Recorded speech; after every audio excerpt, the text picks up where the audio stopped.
প্রিয় শিক্ষার্থী, আসসালামু আলাইকুম। আমরা জানি যে ভোকাবুলারি মনে রাখা খুবই জটিল একটা প্রক্রিয়া। আপনি একদিকে ভোকাব পড়েন আর একদিকে ভুলে যান, খুবই কমন একটা সমস্যা। এবং বাংলাদেশের শিক্ষার্থীরা ভোকাবুলারি নিয়ে প্রায় একটা ভয় বা ফোবিয়া ফিল করে। সো আমি Wasiq Billah Asif, ex university of Dhaka, দীর্ঘদিন ধরে আপনাদেরকে ইংলিশ গ্রামার, ভোকাবুলারি ট্রান্সলেশন শেখাচ্ছি। সো তারই উপর ভিত্তি করে একটা ভোকাবুলারি কোর্স নিয়ে আসছি। এবং হ্যাঁ, দেখেন বেসিক ভোকাবুলারি নামে আমার একটা বই আছে। সো আমি চাচ্ছি আপনাদেরকে হাজার হাজার ভোকাব কিভাবে রুট থেকে শেখা যায়। যেমন আপনাকে আমি একটা দুটো ভোকাব দেখাচ্ছি, একটু খেয়াল করেন প্রিয় শিক্ষার্থী। একটা ওয়ার্ড খেয়াল করেন, বলা হচ্ছে যে কার্নিভোরাস। বেশ অ্যাডভান্স একটা ওয়ার্ড প্রিয় শিক্ষার্থী। এখান থেকে দেখেন হার্বিভোরাস, এখান থেকে দেখেন পিসিভোরাস, অমনিভোরাস, ফ্রুগিভোরাস। আচ্ছা, এই যে পাঁচটা ওয়ার্ড দেখতে পাচ্ছেন, এখানে ছোটটা বেসিক আছে। আপনি ভোকাব মুখস্থ না করে কিভাবে রুট থেকে শত শত ভোকাব শেখা যায়, এখানে একটু ফোকাস করেন প্রিয় শিক্ষার্থী। দেখেন একটা রুট আছে, দেখেন ভোরাস, এই দেখেন ভোরাস, এটা হচ্ছে রুট। হ্যাঁ, সো এই ভোরাস সবগুলো শব্দ দেখেন, খুঁজে পাবেন। এই দেখেন ভোরাস, কার্নিভোরাস, এখানে দেখেন হার্বিভোরাস, এখানে দেখেন পিসিভোরাস, এখানে দেখেন বলা হচ্ছে অমনিভোরাস, হ্যাঁ, এখানে দেখেন ফ্রুগিভোরাস। সো সবগুলো শব্দে কিন্তু একটা কমন মিল আছে, সেটা হচ্ছে লাস্টে ভোরাস মানে হচ্ছে ইট বা খাওয়া। একটু বেসিকটা বুঝবেন। আমরা যেরকম গ্রামার শিখি, ভোকাবুলারির একটা বেসিক বা গ্রামার আছে, এবং আমরা এই কোর্সে 10,000 প্লাস ভোকাব শিখবো এভাবে রুট ভেঙে ভেঙে, যাতে করে একটা ভোকাব শিখে 4টা-5টা ভোকাব আপনি একসাথে শিখতে পারেন। যেমন এই যে দেখেন ভোরাস বলা হচ্ছে কার্নিভোরাস, মাংসের যে মাংস খায়। দেখেন টুইট, ভোরাস মানে টুইট খাওয়া। বলা হচ্ছে দেখেন হার্বিভোরাস, তৃণভোজী মানে কি, যে বিভিন্ন লতা পাতা তৃণমূল খায়। পিসিভোরাস যে মৎস্য খায় বা মাছ, মৎস্যভোজী বলা হচ্ছে। অমনিভোরাস মানে সবকিছু খায়, মাছ হোক, মাংস হোক, তৃণ, এভরিথিং। আর ফ্রুগিভোরাস মানে যে ফল খায়। হ্যাঁ, এই যে ফ্রুট বলি না, এই যে দেখেন ফ্রুট, FRU, এই যে ফ্রুট, এখান থেকে এই শব্দটা কিন্তু আমরা লিখতে পারি এখান থেকে। দেখেন ফ্রুট, হ্যাঁ, খেয়াল করেন। সো ফ্রুট মানে কি বলেন? ফ্রুট মানে ফল, আমরা জানি প্রিয় শিক্ষার্থী। এই যে ফ্রুট থেকে ফ্রুগিভোরাস, ফল ও বুঝি বা ফল খায়। সো আমি যদি আপনাকে একটু সামারি করি, এই 5টা ওয়ার্ড আপনি নতুন লাগলে রুটটা বোঝেন ভোরাস। ভোরাস থাকলে এন্ডে যখন ভোরাস থাকবে সাফিক্স, তাহলে আমরা সবগুলো ধরে নিচ্ছি খাওয়া, টু ইট। সো এখান থেকে আমরা 5টা ওয়ার্ড শিখতে পারি। তার মানে আমরা যদি রুটটা বুঝতে পারি, তাহলে কত সহজে আপনি হাজার হাজার ভোকাব শিখতে পারবেন। চলেন আপনাকে আরো বেশ কিছু ভোকাব দেখাচ্ছি। এবারে দেখেন আরেকটা রুট, গ্রাফ। হ্যাঁ, এই যে গ্রাফ দেখতে পাচ্ছেন, গ্রাফ মানে টু রাইট লেখা।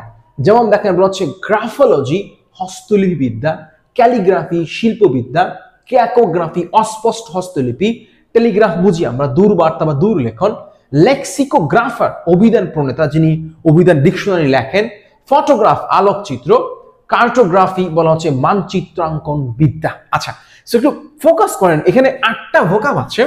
অনেকগুলো ভোকাব আপনার কাছে নতুন লাগতে পারে। যেমন এই যে ক্যাকোগ্রাফি আপনি হয়তো পারবেন না, আপনি হয়তো ক্যালিগ্রাফি জানতেও পারেন, নাও লাগতে পারে, বা পরিচিত মনেও হতে পারে।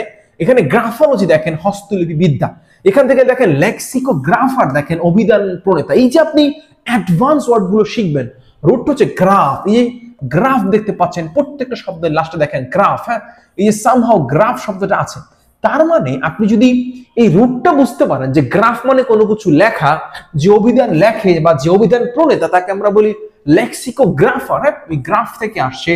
সো আপনি কিন্তু খুব ইজিলি বুঝতে পারতেছেন। ফটোগ্রাফ মানে কি, যে আলোকচিত্র, মানে ছবি আঁকার দ্বারা বা ছবি এঁকে যে কোনো কিছু প্রকাশ করতে চায়, সেটাকে আমরা ফটোগ্রাফি বা ফটোগ্রাফ বলি। কার্টোগ্রাফার দেখেন বলা হচ্ছে যে কার্টোগ্রাফি মানে মানচিত্রাঙ্কন বিদ্যা।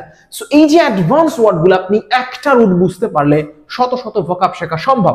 প্রিয় শিক্ষার্থী, আমরা এই কোর্সে কি কি বিষয় শেখাম, আমি আপনাকে একটুখানি যদি পুরো কোর্সের বেসিক নিয়ে আলোচনা করি, বা আমরা আমাদের এই যে কোর্সটাতে কি কি বিষয় শিখবো। রুট ভোকাব শিখবো, যেটা অলরেডি বললাম যে রুট থেকে কিভাবে শত শত ওয়ার্ড শিখতে হয়। আমরা কমন ভোকাব মানে A to Z, like ABCD থেকে ধরে ধরে আমরা সব ভোকাব শিখবো। আমরা BCS এর প্রিভিয়াস ভোকাব শিখবো, IB এর প্রিভিয়াস ভোকাব শিখবো, আমরা প্রাইভেট ব্যাংকের প্রিভিয়াস ভোকাব শিখবো, আমরা বাংলাদেশ ব্যাংকের প্রিভিয়াস ভোকাব, ব্যাংকার সিলেকশন যে BSc এর যে ব্যাংকের ভোকাব গুলো আসে, গভর্নমেন্ট ব্যাংকের ভোকাব, এবং ব্যাংক ভোকাবুলারি 13 থেকে 2023 বা গত 10 বছরের ভোকাব শিখবো। আমরা ঢাকা বিশ্ববিদ্যালয়ের প্রিভিয়াস অ্যাডমিশন ভোকাব শিখবো, এবং অন্যান্য যত ইউনিভার্সিটির অ্যাডমিশন ভোকাব একসাথে শিখবো। আমরা কালেক্টেড জিআরই ভোকাব শিখবো, এবং ভোকাবের যে ট্রান্সফরমেশন সেটা শিখবো আমরা, এবং প্রিভিয়াস যত ভোকাব এবং ট্রান্সফরমেশন ভোকাব নিয়ে আমরা ওয়ান বাই 5টা পার্টে আমরা 10,000 প্লাস ভোকাব, BCS ব্যাংক, জিআরইর যে অ্যাডভান্স ভোকাব বা IELTS এর ভোকাব গুলো আমরা একই সাথে শিখে ফেলার চেষ্টা করব। এখন ফ্যাক্ট হচ্ছে প্রিয় শিক্ষার্থী, আপনারা যারা কোর্সে অ্যাড হবেন কি করবেন, অবশ্যই ক্লাস করবেন। আমাদের যে ফেসবুক গ্রুপ থাকবে সেখানে আপনি অ্যাড হবেন, আমাদেরকে মেসেজ করতে পারবেন এবং আপনি পরীক্ষা দিবেন। আমরা এমসিকিউ আকারে পরীক্ষা নেব এবং কোর্সটি যে ওয়েবসাইটটা আছে সেখানে আপনি ওয়ান বাই ওয়ান বিস্তারিত পেয়ে যাবেন। সো আশা করি আপনারা যারা কোর্সে অ্যাড হয়েছেন বা কোর্সে অ্যাড হচ্ছেন, নিশ্চিত থাকেন আপনার কাছে ভোকাবটা একদম ইজি করে দেবো। অর্থাৎ মুখস্থ না করে কিভাবে আপনি ইজি টু অ্যাডভান্স শত শত ভোকাব শিখতে পারেন। সেই জন্য আমরা আমাদের এই কোর্সে চেষ্টা করব আপনাকে ডিটেইলে ডিসকাশন করতে, বা ওয়ান বাই ওয়ান ক্লাস পেয়ে যাবেন সিকোয়েন্সিয়ালি, এবং আপনি একবার আমাদের কোর্সটিতে জয়েন করলে সারা জীবন আপনি এই ক্লাসগুলো পেয়ে যাবেন এবং যত ক্লাস অ্যাড হবে এরপরে প্রত্যেক ক্লাস আপনি দেখতে পারবেন। প্রিয় শিক্ষার্থী, খেয়াল করেন যে ইজি টু অ্যাডভান্স কিভাবে আপনি শত শত ওয়ার্ড শিখতে পারেন। যেমন এই যে এক্সকালপেট ওয়ার্ড দেখতে পাচ্ছেন, অর্থ দোষ মুক্তি দেওয়া, বেশ অ্যাডভান্স মনে হবে ওয়ার্ডটা। এক্সকালপেশন ক্ষমা প্রদর্শন করা, বুঝতে পারছেন দোষ থেকে যাকে আপনি মুক্তি করছেন। এখানে কমন ওয়ার্ড যেটা কালপ্রিট, দেখেন সিইউএলপি, হ্যাঁ এই যে সিইউএলপি দেখতে পাচ্ছেন, সিইউএলপি খেয়াল করেন সব জায়গায় সেম ওয়ার্ড, সিইউএলপি। কালপ্রিট যিনি আসামি, হ্যাঁ আপনি যখন তাকে মুক্তি দিচ্ছেন, দোষ থেকে মুক্ত করবেন, তখন সেটাকে আমরা বলছি এক্সকালপেট, দ্যাট মিন্স মুক্তি করা। সেখান থেকে এক্সকালপেবল বলা হচ্ছে ক্ষমার যোগ্য, যাকে আমরা বলি এক্সকিউজ দেওয়া। হ্যাঁ খেয়াল করেন আমরা বলি না এক্সকিউজ করা মানে কি, আপনি যখন কাউকে এক্সকিউজ দিচ্ছেন তাকে ক্ষমা করে দিচ্ছেন, ব্যাপারটা তো এরকম। সো ওই যে এক্সকালপেট যেটা বললাম, এক্সকিউজ এখান থেকে শব্দটা। সো আপনি যখন একটা থেকে আরেকটা ওয়ার্ড শিখবেন, ইজি টু অ্যাডভান্স ধরবেন, তখন আপনি দীর্ঘস্থায়ী মনে রাখতে পারবেন। দেখেন এখানে বলাই আছে কালপ্রিট থেকে আপনি এক্সকালপেট ওয়ার্ডটা শেখার চেষ্টা করেন, এবং আমরা এই পুরো কোর্সে এরকম শত শত ওয়ার্ড দেখাবো এবং আরো বেশ কিছু ভোকাব দেখায় আপনি খুব ইজিলি ধরতে পারবেন যে এই শব্দগুলো আসলে কিভাবে আসছে বা আপনি কত ইজিলি মনে রাখতে পারেন। যেমন আমি আপনাকে দেখাচ্ছি, খেয়াল করেন প্রিয় শিক্ষার্থী, এক্সপ্যাট্রিয়েট। আচ্ছা এক্সপ্যাট্রিয়েট মানে প্রবাসী, বুঝতে পারছেন অ্যাডভান্স একটা ওয়ার্ড। এখন আপনি ওয়ার্ডটা কিভাবে শিখবেন খেয়াল করেন প্রিয় শিক্ষার্থী, আমরা বলি না প্যাট্রিয়ট মানে কি বলেন, প্যাট্রিয়ট মানে দেশপ্রেমী, তাই তো? সো দেশপ্রেমী যেটা প্যাট্রিয়ট, ওই যে এক্সপ্যাট্রিয়েট প্রবাসী, যে দেশ থেকে নির্বাসিত হলো, যে দেশের বাইরে চলে গেল, সেখান থেকে দেখেন রিপ্যাট্রিয়েট স্বদেশে ব্যাক করা বা ফিরে আসা। সো আপনি যদি প্যাট্রিয়ট পড়েন, কেন এক্সপ্যাট্রিয়েট রিপ্যাট্রিয়েট শিখবেন না? যদি আপনি রিপ্যাট্রিয়েট শিখেন তাহলে রিপ্যাট্রিয়েশন এক্সপ্যাট্রিয়েশন দুটো নাউন ফর্ম একসাথে শিখে ফেলেন। অর্থাৎ আপনি যখন শব্দ শিখতেছেন one by one easy to advance noun adjective একসাথে শেখেন।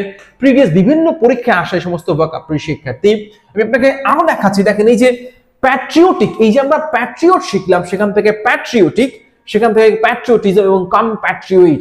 এই যে কম্প্যাট্রিয়ট মানে স্বদেশবাসী, প্যাট্রিয়টিজম স্বদেশ প্রেম বা প্যাট্রিয়টিক, কেন কি পরিমাণ অ্যাডভান্স ওয়ার্ড ইজি থেকে ওয়ান বাই ওয়ান শেখা যায়। এবং এই পুরো কোর্সে আপনি এরকম শত শত ভোকাব পাবেন যেটা সাথে একটা শিখলে বাকি সব শেখা যায়। যেমন ইমিগ্রেট এবং এই ইমিগ্রেট পার্থক্য আছে এখানে, আপনাকে এইগুলো ডে বাই ডে কোর্সে ক্লাস করে করে ধীরে ধীরে বুঝতে হবে। আমরা আমাদের কোর্স দিতে এরকম শত শত ভোকাব নিয়ে কথা বলছি প্রিয় শিক্ষার্থী। এখানে দেখেন প্রিয় শিক্ষার্থী, এটা অ্যাপাথেটিক, এটা হচ্ছে ডাচ বাংলা ব্যাংকের একটা কোশ্চেন 78, এই মাঝখান থেকে একটা ক্লাস দেখাচ্ছি বা একটা কোশ্চেন দেখাচ্ছি। সো অ্যাপাথেটিক, সেখান থেকে চারটা option, different, indifferent, severe, painful, চারটা অপশন আছে প্রিয় শিক্ষার্থী, এবং এগুলো বিভিন্ন পরীক্ষা আসছে। কিভাবে আমরা পড়বো? অ্যাপাথেটিক মানে উদাসীন, প্যাথেটিক মানে করুণ, অ্যাপ্যাথি, সিম্প্যাথি, এমপ্যাথি, সিম্প্যাথেটিক। একটু দেখেন প্রিয় শিক্ষার্থী, আমি একটা কোশ্চেন ভেঙে দেখাচ্ছি। পুরো কোর্সে এরকম চারটা অপশন ভেঙে ভেঙে শত শত কোশ্চেন ভোকাব ইজিলি শিখতে পারবেন। আপনি অ্যাপাথেটিক মানে উদাসীন, অ্যাডভান্স ওয়ার্ড। আপনি প্যাথেটিক মানে করুণ, যে ব্যক্তি খুবই উদাসীন, তার অবস্থা করুণ, সে হতাশ, তার অবস্থা ভালো না। সো অ্যাপাথেটিক এবং অ্যাপ্যাথি, ওই যে সিম্প্যাথি দেখতেছিলাম এখানে প্রিয় শিক্ষার্থী, সিম্প্যাথি এবং অ্যাপ্যাথি সহানুভূতি হওয়া যেটাকে বলি আমরা, সিম্প্যাথি দেখতে পাচ্ছেন এখানে, এমপ্যাথি খেয়াল করেন, এমপ্যাথি দয়া, সিম্প্যাথি সহানুভূতি। সো অ্যাপ্যাথি তার ঠিক আরেকটা ডিফারেন্ট মিনিং, ঔদাসীন্য, উদাসীন, যে ব্যক্তি উদাসীন, যার অবস্থা করুণ, তার প্রতি আমরা কি দেখাই? সিম্প্যাথি দেখাই। একটু বেসিকটা বোঝেন, আপনি শব্দের রুট বুঝবেন। যে ব্যক্তি খুবই উদাসীন বা যার অবস্থা করুণ, যার অবস্থা অ্যাপ্যাথেটিক, তাকে আমরা সিম্প্যাথি দেখাই। সিম্প্যাথি এমপ্যাথি প্রায় কাছাকাছি অর্থ, আবার সেখান থেকে সিম্প্যাথেটিক অর্থাৎ সহানুভূতিশীল। সো এই চারটা option, different, indifferent, severe, painful, প্রত্যেকটা অপশন দেখেন প্রিয় শিক্ষার্থী, আমি আপনাকে দেখাচ্ছি। খেয়াল করেন এই যে প্রত্যেকটা অপশন দেখেন, ডিফারেন্ট ভেঙে ভেঙে বলা আছে, ইনডিফারেন্ট দেখেন সিভিয়ার, সিভিয়ারলি, পেইনফুল, পেইনলেস। আপনি প্রত্যেকটা অপশন ভেঙে ভেঙে এই কোর্সে শিখতে পারবেন। এবং জাস্ট আপনি একটা ওয়ার্ডই শিখবেন না, আপনি এখানে আরো শত শত ওয়ার্ড শিখবেন ইজি টু অ্যাডভান্স। এবং আমরা এই পুরো কোর্স আপনাকে এই যে বিভিন্ন ব্যাংকের, বাংলাদেশ ব্যাংক সব বিভিন্ন অ্যাডভান্স ভোকাব আপনি কিভাবে শিখতে পারেন, জাস্ট রুট ধরে ধরে আপনি শিখতে পারবেন। সো যারা কোর্সে জয়েন করতেছেন তাদেরকে মোস্ট ওয়েলকাম। এবং আমরা এই পুরো কোর্স আপনাদের সাথে ওয়ান ওয়ে একটা জার্নি শেষ করব। আই থিঙ্ক এই কোর্স যখন আপনি শেষ করবেন বা কন্টিনিউ করবেন, আপনার ভোকাব সম্পর্কে যে ভয় ছিল, যে কনফিউশন ছিল, সেটা দূর হয়ে যাবে। So happy reading, thanks for joining us.